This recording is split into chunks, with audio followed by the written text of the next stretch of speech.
শীতকাল পড়ে গেছে, গাছে গাছে ফুল দেখা দিয়েছে, সুন্দর বাহারি ফুল।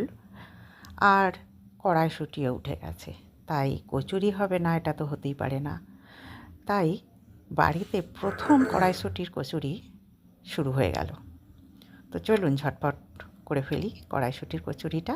আর হ্যাঁ, তার সঙ্গে একটা দারুণ মশলা দেখাবো আপনাদেরকে, যেটা যে কোনো নিরামিষ পদে আপনি দিয়ে দিতে পারেন। তো আজকে আলুর দম আর কড়াইশুঁটির কচুরি দুটো বেশ জমে যাবে। চলুন দেখাই। মশলাটি বানানোর জন্য নিয়েছি জিরে, ডালচিনি, এলাচ, গোলমরিচ, সাজিরে, সামরিচ, সব রকম নিয়েছি। এবার নিয়েছি শুকনো লঙ্কা, মৌরি আর একটু জয়িত্রীও এর সাথে নিয়েছি। নিয়ে এগুলোকে শুকনো খোলায় ভালোভাবে ভেজে নিলাম। ভেজে নেবার পর গুঁড়িয়ে নিয়েছি। এই গুঁড়ানো মশলাটি আপনারা অনেক দিন রেখে খেতে পারেন।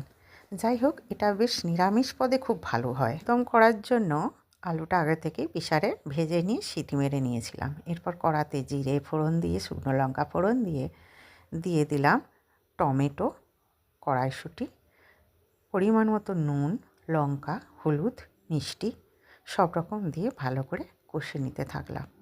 হ্যাঁ, দিয়েছি আরেকটু আদা বাটা। এবার আলুগুলোকে ঢেলে দিয়েছি। ঢেলে দেওয়ার পর ভালো করে নাড়াচাড়া করে একটু জল ঢেলে দিয়েছি। আলু আগে থেকেই সিদ্ধ ছিল, তাই জল বেশি পরিমাণ দেবার দরকার নেই।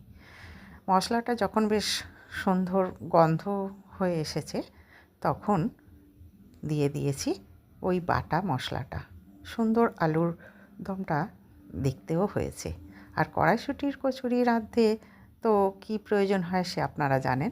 কড়াইশুঁটিটাকে বেটে ভালো করে হিং ফোড়ন দিয়ে, কালো জিরে ফোড়ন দিয়ে কড়াতে নেড়ে নেওয়ার পর পুর ভরে দিয়ে আলু জিরা কারে গরম গরম পরিবেশন।